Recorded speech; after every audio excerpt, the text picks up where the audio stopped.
Why must a person be fully immersed in the water during baptism?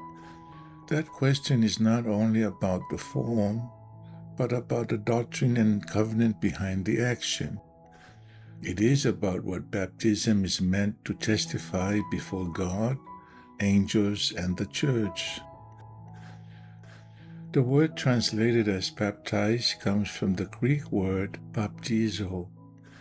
According to the Standard Biblical Dictionary, the word means to wash, purify, plunge, dip under, immerse. So even the word itself points us toward the action. Baptism by water, therefore, is not merely touching the water, but being buried in water and brought forth again. Being immersed is imperative because the ordinance is designed by God to teach the soul. It is a sacred symbol of death, burial, and resurrection. Paul taught the Roman saints, "Therefore we are buried with him by baptism into death, that like as Christ was raised up from the dead by the glory of the Father, even so we also should walk in newness of life." That image cannot be fully expressed by sprinkling or pouring, because burial requires going down, and resurrection requires coming forth again. In baptism, the old life is laid down, the natural man is buried, and the covenant disciple rises to follow Jesus Christ. This pattern appears clearly in the New Testament. Jesus was baptized in the Jordan River where there was much water available, and Matthew said, "And Jesus, when he was baptized, went up straightway out of the water." When Philip baptized the Ethiopian, they both went down into the water. The scriptural pattern points to immersion.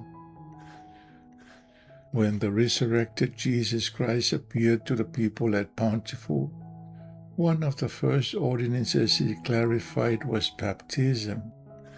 He gave authority, he gave the words of the ordinance, and then he said, "Immerse them in the water and come forth again out of the water." This commandment came from the risen Lord himself.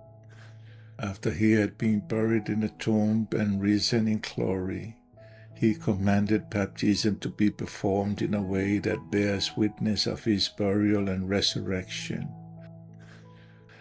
As part of the restored doctrine, the Lord gave the same pattern again. Doctrine and Covenants section 20 teaches, "The person who is called of God and has authority from Jesus Christ to baptize shall go down into the water with the person who has presented himself or herself for baptism.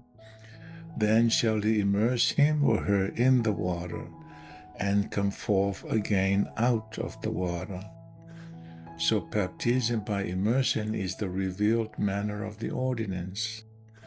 It is the scriptural pattern, the covenant symbol, and the way the ordinance points directly to Jesus Christ.